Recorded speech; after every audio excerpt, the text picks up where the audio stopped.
Nakita natin pumapalo na siya mga idol ng 4 MRAD. So kita nyo 4 MRAD. So pwede nyo na yan i-note na pag 4 MRAD yung aking target, ibig sabihin 20 yards ito. So ito na nga yung ating result mga idol. So ito yung 10, 20, 30, 40, 50. Actually nasa mga 47 ito. Siguro dito yan kung 50, 60, and 70 yards. Ayan. So sa mga 15, nandito yung first zero natin, near zero. Then babagsak siya dito sa 40 mga idol. Dan zero mga idol. So ito mga idol is estimate po ulit ng inyong target, then ito yung kanyang drop, then ito yung pag denial nyo na, ito yung mga ating mga point of impact. So welcome sa ating part 2. So simulan na natin. So simulan natin sa 10 yards. So okay, start recording. So dito pa lang mga idol sa 10 yards, makikita natin na yung ating target na may sukat na example size is pumapalo po siya ng nasa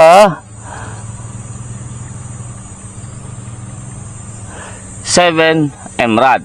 So dito sa 10 yards, naka 0 tayo sa 41 yards, pumapalo yung target natin, example dove ng 7 MRAD. So kitang-kita na natin na 10 yards lang yung ating target, pero hindi naman tayo puputok sa ganyan.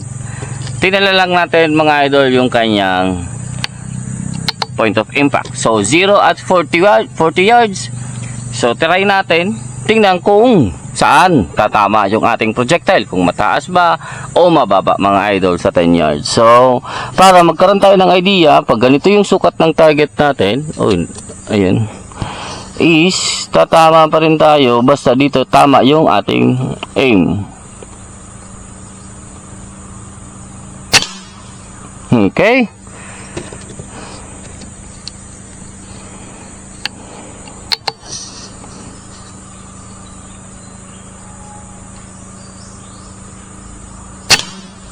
Okay. Maganda.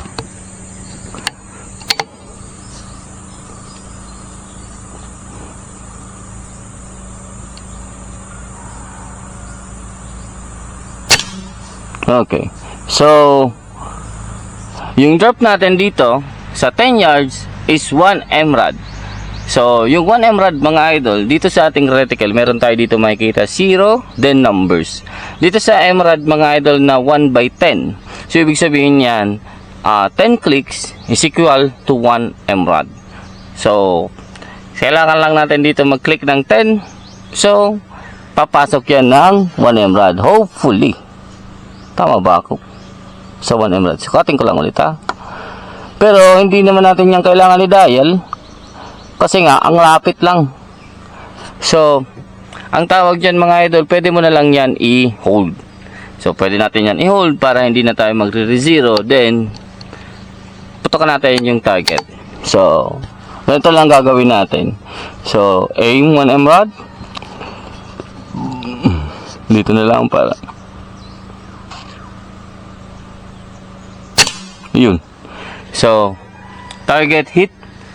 So ganoon na lang mga idol, kasi kung i-dial natin yan, pwede din subukan natin i-dial. So medyo tricky kasi pag nag-dial ka ng close range mga idol, pero try natin. 1 2 3 4 5 6 7 8 9 10. Ayan. So nasa 10 na tayo. Hopefully hindi masyadong mataas ito kasi makikita natin kung ano yung dial na sinasabi mamaya. Pag ito mataas yung patama nito, makakuha natin yan mamaya.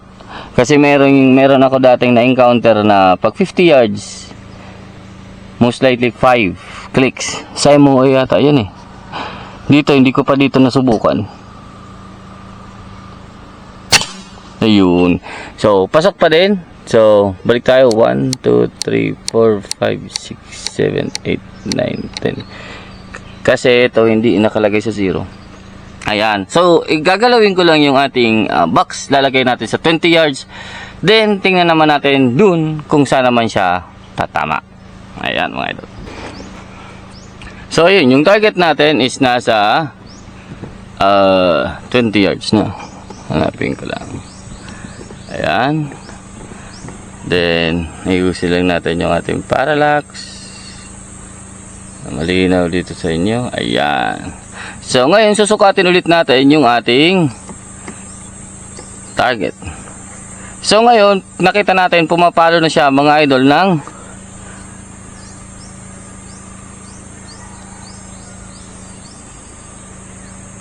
4 MRAD. So, kita nyo, 4 MRAD. So, pwede nyo na yan i-note na pag 4 MRAD yung aking target, ibig sabihin, 20 yards ito. So, pero gagawin nyo ito, mga idol, na pag distance ng ganyan, dapat nyo, kailangan nyo dyan, mga idol, meron kayong metros, kahit metros man lang, siguro naman, pwede nyo na yan ma-provide, kung wala talaga kayong rangefinder. So, metros, or magsukat kayo ng tali, ng 20 ay 10 by 10 or by 5 ba ganyan, para masukat nyo talaga yan ng maayos. So subukan naman natin dito, doon tayo sa 20 yards, try natin yung ating point of impact kung saan na siya pupunta.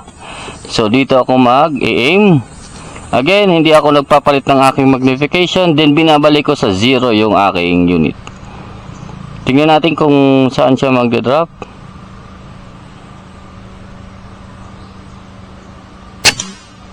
Okay. One more. Magalawata ako.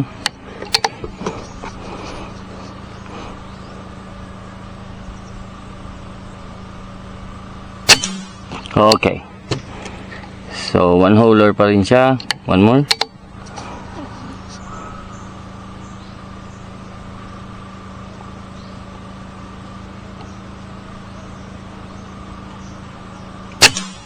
Okay. So, kung napapansin natin dito, mga idol, sa ating putok, mataas na po yung aking point of impact dito sa 20 yards. So, sa 20 yards pa lang, nagkaroon na ako ng hold under. So, ibig sabihin, pag nandyan yung target ko, kung nag-headshot ako, lalagpas na po ako sa ulo or dadaplis. Parang ganyan. So, pwede ko yan i-dial, pero pabalik yan, mga idol. Yan ang sinasabi ko na pangit yung may mataas o hindi ko kinoconsider yung ganung klaseng 0, gawa ng magkakaroon ako ng reverse dial. So, pag may 0 stop ka, hindi mo makukuha yung reverse dial unless yung ginagawa mo, katulad ko na meron akong yung 0 ko, hindi po siya nag-i-stop, kundi meron pa siyang ilang clicks o 1 MRAD pa na pwede kong i-reverse. So, yan, pasok pa naman yan, mga idol. So, try natin sa target. So, tandaan, pwede nyo na i-note yan. Pag, halimbawa, ito, target ko, nasa 20 yards. Pag nasa 20 yards, yung ganitong tayo ng target ko, dito yung aking patama. Parang ganyan, mga idol. I-note nyo na lang yan. Then, subukan natin birahin ito. Okay. So, kung ida-dial natin ito, mga idol, mga 2 to 3 clicks reverse, pabalik. So, pabalik. So, hindi na natin yan ida-dial. So, consider na natin yan, ilagay na natin yan sa 30, mga idol. So, kung makikita naman natin, mas malapit naman yan kaysa dun sa 10 yards na point of impact. So, yan, sa 20 center mass, di ka pa rin problema. So, ngayon, try natin dito sa 30. Ito naman, 30 yards. Adjust ko lang yung aking parallax para luminaw. Ayan. So, try natin ulit sukatin yan. So, magsisimula lagi tayo is magsusuka tayo. So, ilalagay natin yan dyan. Then, bilangin natin kung ilang saan siya pumalo. So, pumapalo na yung aking target, mga idol, sa mga nasa 2.8, 2.9. So, pag nakita nyo ganyan yung inyong target, mga idol, pwede nyo na yung lagyan doon ng mga markings sa reticle nyo. So, mas maganda talaga meron tayong na-drawing na markings para na explain din natin or na nagagawa din natin yan. So, pag ganyan, ibig sabihin nasa 30 yards na yung ating target. Then again, hindi naman ako nagpalit ng 0 ko. So, puputokan natin yung 30 yards. Tingnan natin kung asan yung ating drop. So, masyado atang maliit yung aking target.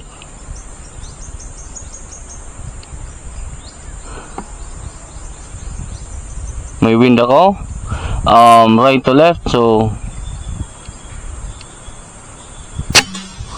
okay. Mababa siya.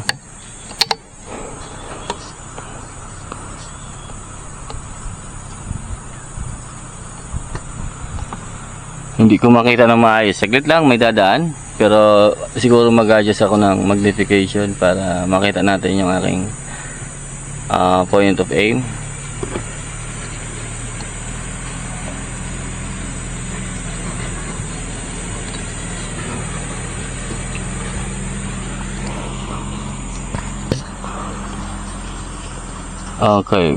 Okay, mataas pala.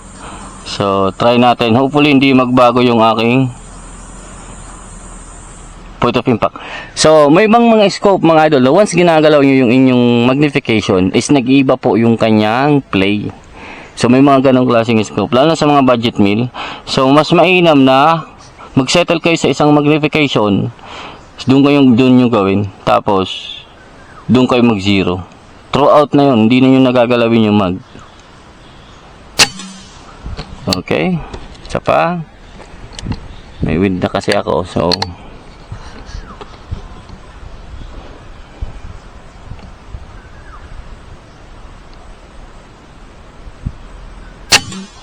yan.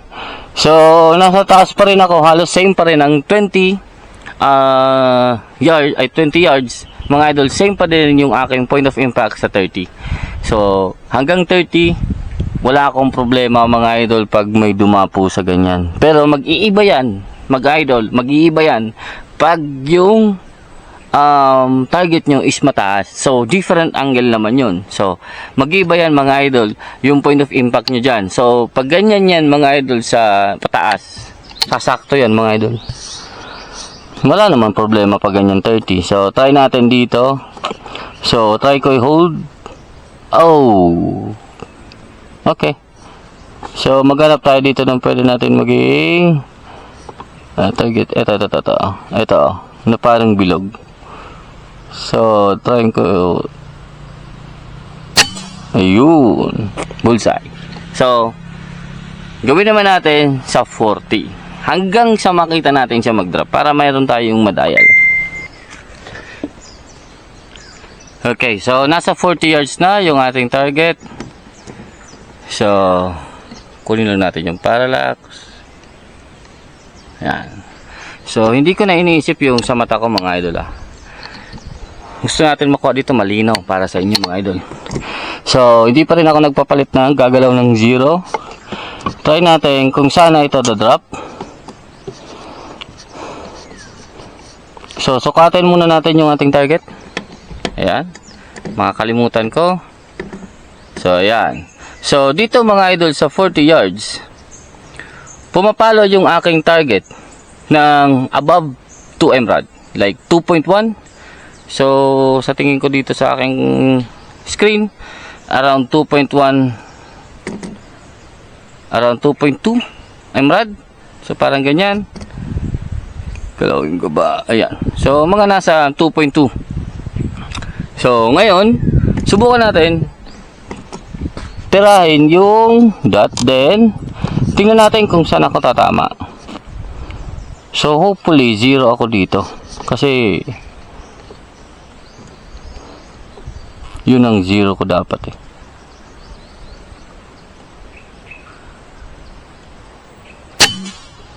Okay. Isa.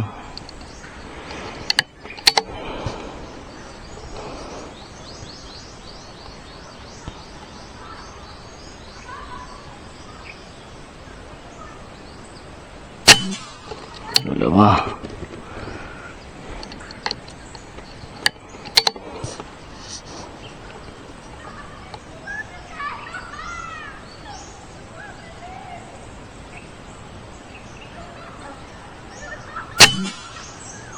Tatlo. One more.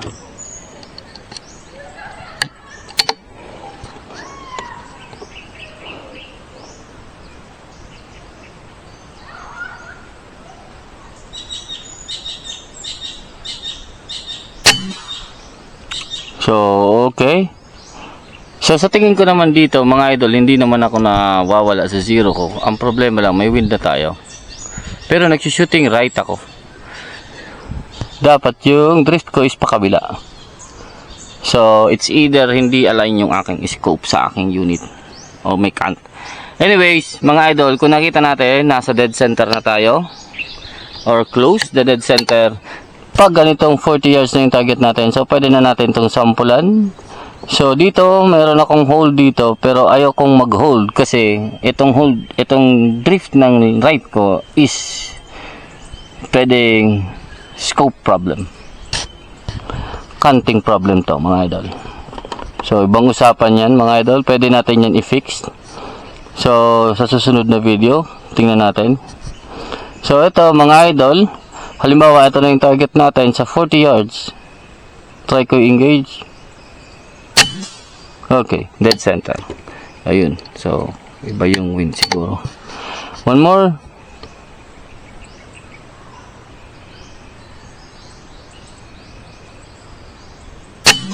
Ayun. So, medyo low. Okay lang yan. Kasi sa groupings nga yan, mga idol. So, kung hindi nang capable yung unit nyo, wag nyo nang pilitin. So, yan. Ibig sabihin, mga idol, sa 0 na 40, mga idol, isa lang yung pwede kong mamintisan, yung 10 pa lang. So, tatry naman natin yung 50 yards kung saan na siya magda-drop. So, dito makikita natin yung drop. Baka dagdagan natin yun ng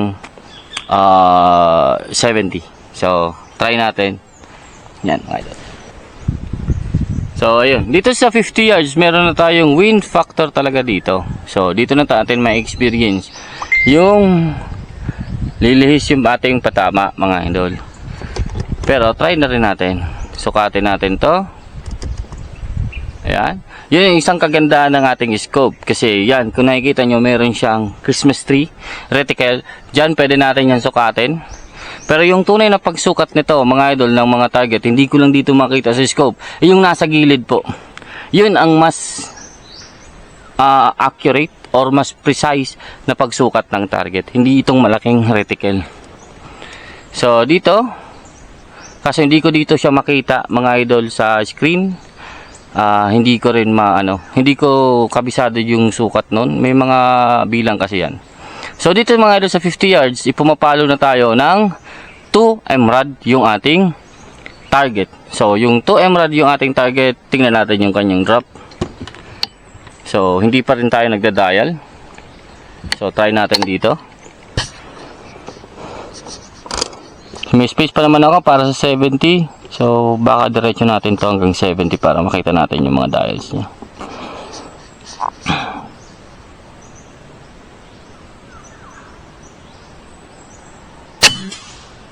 Okay.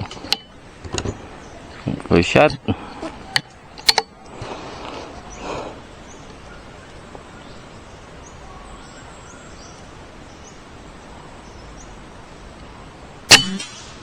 Okay. So, medyo flyer na yung aking unit dito.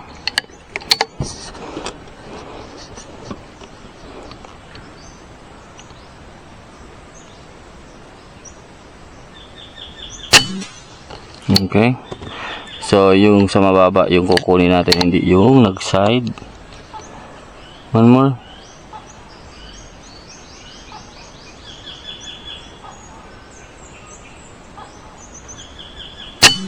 Okay. So, yung mababa yung kukunin natin, mga idol. So, nagpa-flyer yung dalawa. One more pa. Bigyan pa natin ng isa.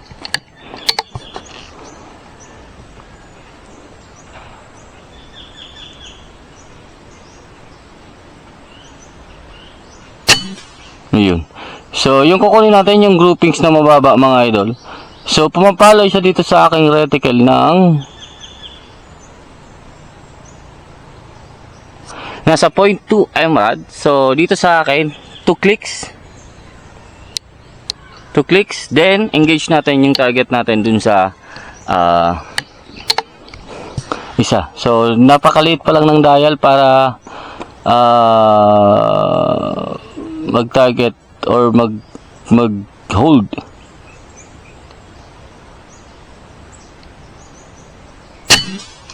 Okay, one more.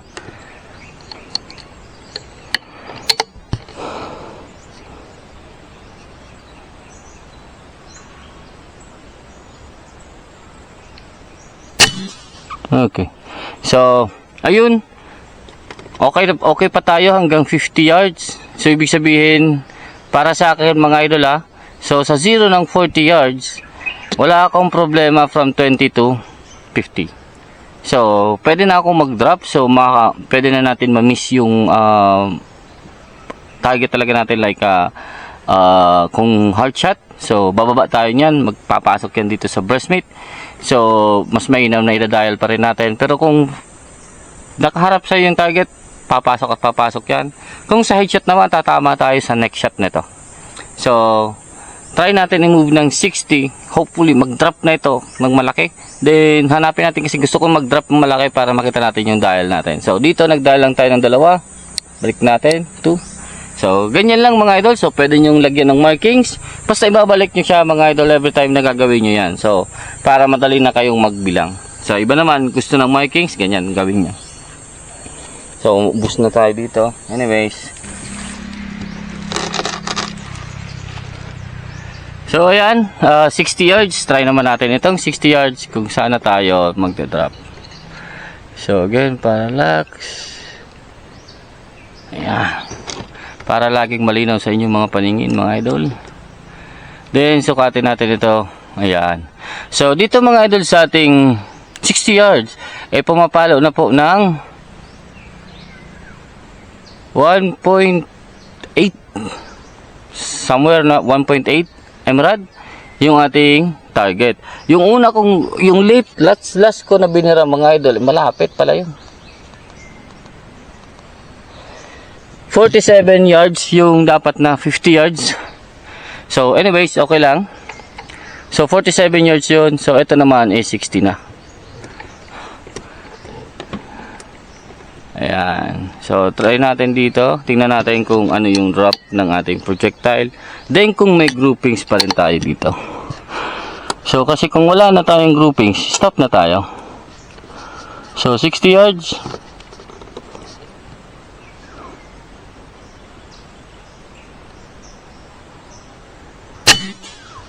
Okay. Shooting right. Wait lang.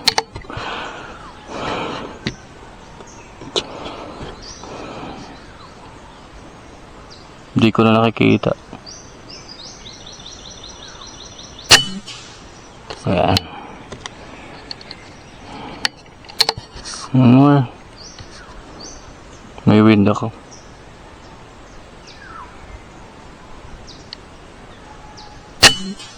Okay, one more.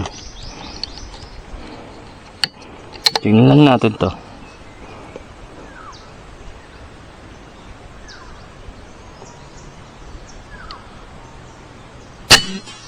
Okay. So, dito mga idol sa akin, nasa 0.9 yung aking 0.8 or 0.9 yung aking hold.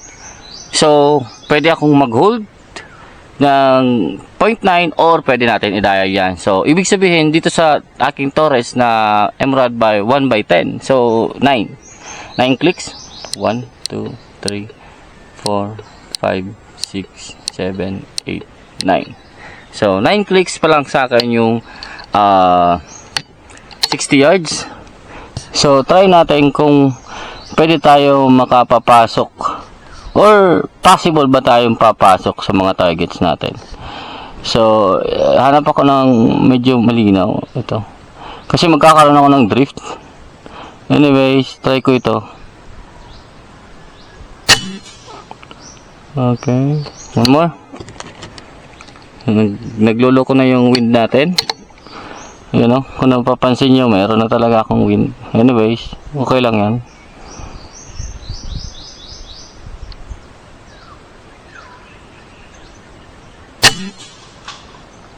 Okay, mataas. Siglit lang. Sukatin ko lang ito.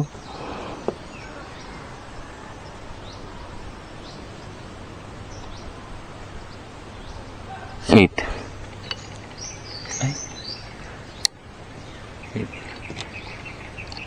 So 8.8 again.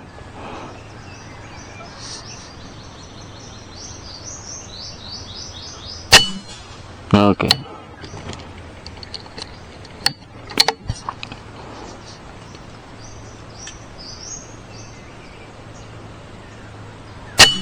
Okay. So, sa 0.8, 0.7, mga 0.7, kaso hindi na ako gagalaw ng 0.7, gawa ng meron po tayong wind from right to left. So, yung wind na right to left, mga idol, gagawin yan sa projector nyo, iaangat yan. So, hindi po kayo magdadrop ng mas mabilis. Aakit yung inyong projectile downrange, mga idol, pag ganitong klaseng wind, which is pag opposite naman siya pag galing sa left to right. Pag left to right naman, mas mabilis yung drop nyo sa wind and magdidrifting kayo. The same, magdidrift kayo both side, pero magkakaroon ng play yung inyong up and down ng projectile. So, ayan, tumama naman tayo kahit paano, pasok naman yan, mga idol, sa ating target. So, ibig sabihin, sa mga 60 yards, body shots ka na lang. So, hindi mo na tatanggapin yung headshot, or sa akin, okay naman yung headshot, malit naman yung groupings niya. So, pero syempre, meron nga tayong na-encounter na flyer tulad nitong isa, yung groupings natin yan. So, kung nakikita natin yan sa ating reticle, mga idol, dito, ano na po yan, parang medyo malaki na. So, ibig sabihin, hindi mo na sure kung saan tatama yung inyong projectile. So, gawa natin yan ng panibago. Gawan tayo ng 70 kasi nasa 60 na tayo, last na ito. So, gawa natin siya dito, mga idol, 70. Alisin ko lang itong isang flyer. So, takpan natin yan. So, ayan, move na tayo ng 70. Balik lang natin to sa 0. Then, try natin yung drop ng 70. So, linagyan ko rin ng target yung 70. Yun lang. Linaki-lakihan ko lang. Then, pwede natin to i-zoom kasi hindi ko nakikita. So, ayan. Ayusin parallax. Then, sukatin natin. So, ito ang pinagkaiba, mga idol, sa FFP is wala pong pagbabago, hindi magbabago yung magnification, yung size ng target nyo, saka magnification. So, tingnan natin to. Nasa 1.2. So, try natin babaan. Ayan. So, titingnan natin dito. Ayan. So, nasa 1.2 pa rin siya. So, any magnification yung gawin mo, mga idol, yan, sagarin natin. Ayan. Ayusin lang natin. Yan o. So, dito kita mo na rin. So, pero hindi natin sasagad para medyo maganda yung light. Ayan. Then, makita natin yung kanyang drop. So, ayan, mga idol. Subukan natin dito. 70. Hopefully, makisama yung wind kahit paano para may makita tayong magandang patama kasi magkakaroon tayo ng problem. Okay, bitin. Ayan. Okay. First shot natin 70, balik sa 0, check.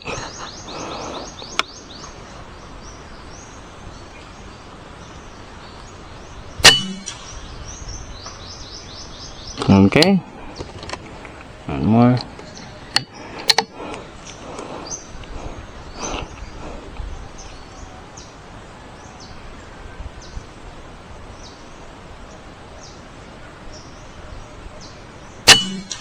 Okay, one more.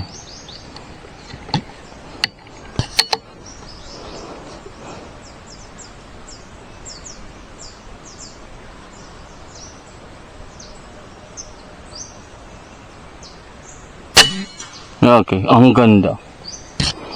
So, ang ganda niya, mga idol. Ang ganda ng aking groupings dun.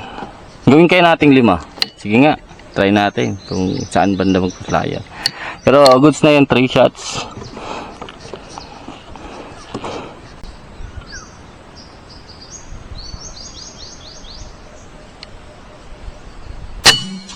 Wala, pasok pa din dyan.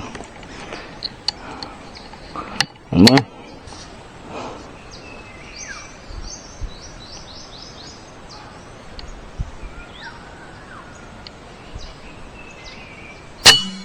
Ang ganda. So dito, kung titingnan natin yung drop dito, mga idol. Lapit ko itong reticle. Wait lang. Para mas maganda. So yan ang point of aim natin. So yung drop natin, kung titingnan natin dito, mga nasa around 1 mrad. So 1 mrad is equals to 10 clicks dito sa unit ko, sa scope ko. So, sa mga naka-MOA dyan, or hindi naman parehas ng scope ko mga idol, subukan nyo na lang i-dial or bilangin nyo lang yan mga idol. So, ito mga idol, dito sa ating reticle, makikita natin dito, meron tayong malaki, is 1 MRAD. Yung center dot, then yung space is 0.1.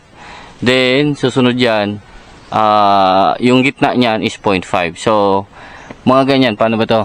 Saglit lang, 1, 2, 3, 4, 5. So, yung maliliit mga idol, anyways, basta may maliit pa yan na medyo mahaba-haba sa gitna. Yun ang kalahati yan. So, kaya hindi ko na-discuss yan mga idol. Hilito ako dyan mga idol. So, anyways, meron tayong hold na 1 MRAD. So, 1 MRAD. So, tayo dito ng 10. 6, 7, 8, 9, 10. Okay. Then, try natin putukan yung ating target doon. Ito.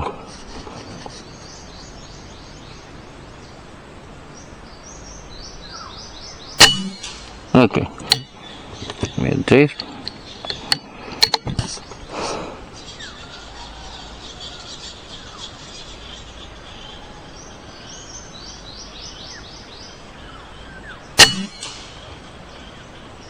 Yun, sa baba nung ating point of aim. So it's either 1.1.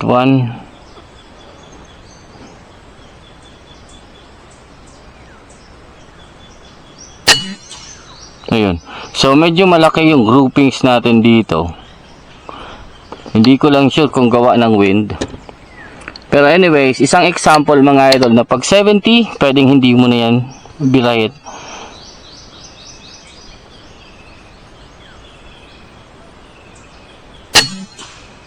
Yun o.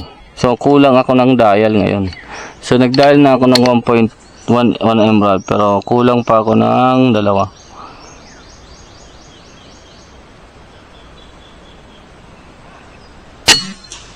Yun o. So, halos kulang ako ng 2 o 5. Ulitin natin. Dagdagan natin. 1.3. So, dagdagan ko ng 3. So, dito ako mag-aim. Dito.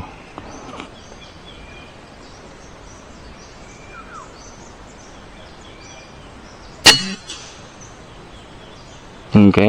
One more.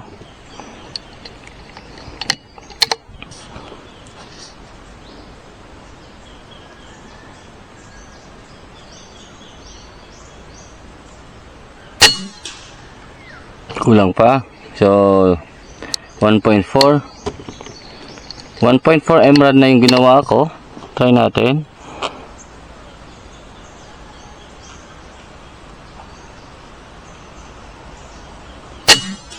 Yun.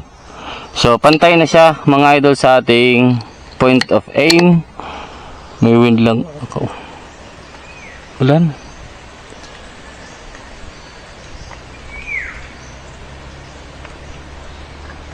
So, sana hindi ulan yan. May wind. Yun. So, anyways, mga idol, ganyan lang yung gagawin natin. Baka umulan na. So, ganyan lang yung gagawin natin. Pwede natin yan sukatin. Then, so, ito, isang example mga idol na pag ganitong may wind na yung 70 is maiilang ka na kumalapit. So, tingnan natin sa malapitan kung ano yung gano'ng kalalaki yung kanyang groupings. Then, kung paano natin siya i-compare dun sa nauna. Ayun.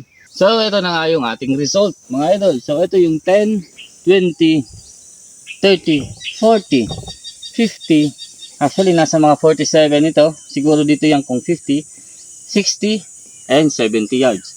So, ito yung mga idol, yung kung makikita natin yung kanyang lipad. Ayan.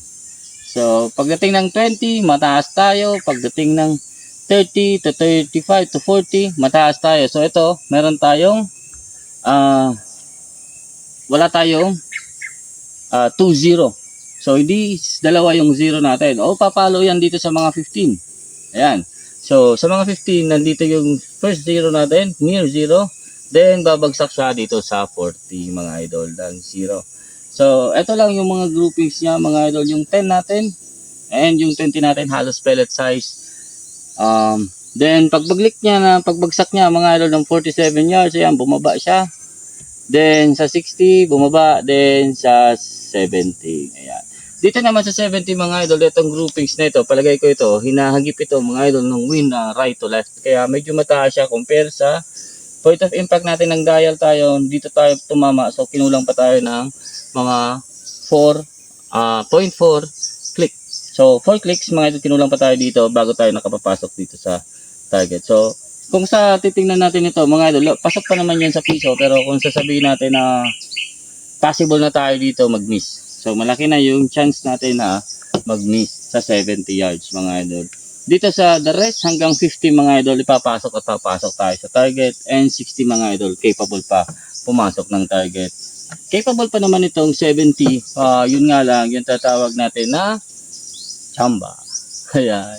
So pag ganito yung mga patama natin, then nakadial tayo ng maganda, tatama, sasakto tayo. Pero gusto ko lang i-inform kayo mga idol na gagawin nyo ito.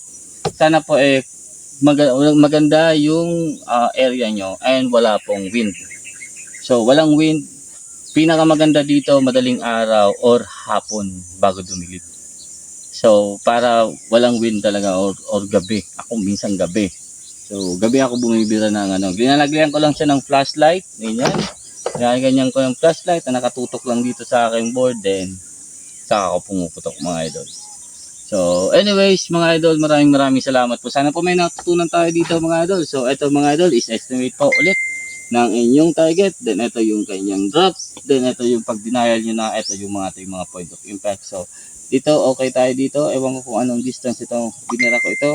So dito naman okay naman. Ito yung 60 yata natin. 60 and 70. So sa 60 and 70 lang tayo nagkaroon ng spread. So ayan, kung nakikita nyo mga idol na yung capability ng setup natin mga idol is hanggang 70, maximum of 60. So ibig sabihin, pag naglagpas ako ng 70, hindi na po siya maganda sa 920 feet per second mga idol. Ito binabaan ko talaga ito para makuha ko yung ganitong klaseng arc na kakaiba or medyo malaki yung drop. Dito kasi mga idol, sa mataas na velocity halos wala po siyang drop. So yung setup natin dito naghahunting tayo is 958 feet per second mga idol. So, mas maliit pa dito yung kanyang drop. Mas mababa yung kanyang drop. Mas malawak yung travel dito na parang, hindi naman yan flat trajectory, pero mas pasok pa rin siya mga idol sa rapid fire or quick engage. Hindi ko alam kung anong term dyan. So, yung madali ang kalabit mga idol, papasok ka para sa target sa ganyang klaseng velocity. As long as na maganda po yung inyong groupings or group size ng inyong mga unit mga idol. So, pag gagawa kayo ng ganitong test, another tips, siguraduhin yung mga idol na sorted or resize yung inyong projectile. Magandang quality ng projectile kasi ayaw nyong kumalat-kalat yan dyan kung saan-saan para hindi po kayo malito. Ayan. So, kung Astro 18 yung gagamitin nyo, make sure na i-resize nyo mga idol or timbangan nyo mga idol. And, kunan nyo muna ng magandang groupings or set groupings. Like sabihin natin, yung groupings ng Astro, ganito. So, ganyan yung target groupings nyo sa 30. O, pinakamalapit na yan. So, sabihin natin ganyan or ganito kalalaki. So, ibig sabihin, pag lumaki na yan mga idol na sa tingin nyo hindi napapasok, huwag nyo nang ituloy yung ganitong board. So, ibig sabihin, may hangganan lang kayo mga idol. So, subukan nyo rin mga idol magsubok ng mga quality pellets, like PSP pellets.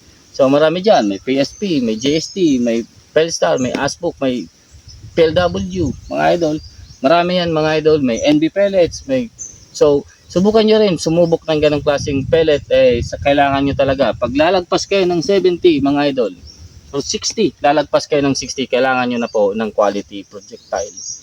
So isang quality projectile, consistent na unit mga idol, properly tuned. So hindi po yung basta-bastang tune lang ng hammer, yun ang sinasabi. Hindi lang po taas baba ng hammer o hinahanap lang yung velocity, yung proper tune, yung kailangan na natin pag ganito. Ito mga idol, binaba ko lang yung velocity. So binaba ko lang yung velocity. So ganyan yung binigay niya sa projectile natin. Pero gusto ako dyan mga idol. Pwede na ako maghunting mamayang hapon mga idol. Maraming salamat po sa inyong lahat sa patuloy nyo pagsuporta. Hanggang dito na lang. Take care. God bless. Peace out.